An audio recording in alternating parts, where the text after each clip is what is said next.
գտել ենք էկոլոգիական խնդիր Հրազդանի կիրճում, Հրազդան գետի ափին, ամենուր եք աղբ է եւ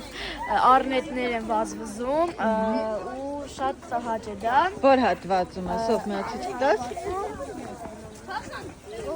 Ամբողջովին աղբը, մարդիկ գալիս, այստեղ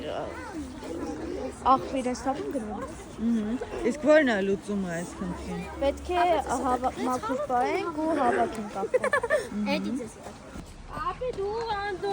Անդոն Մերուժան ինձ օգնելու են հավաքել եւ տոպրակը բռնելու են ես քվեք։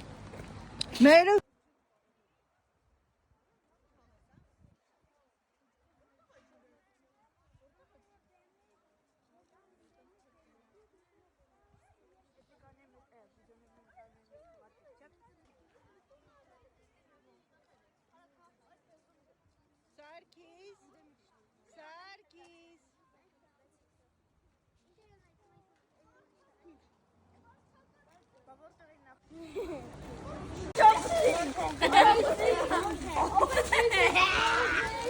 Հարթացան։ Երեխա կողմ չեն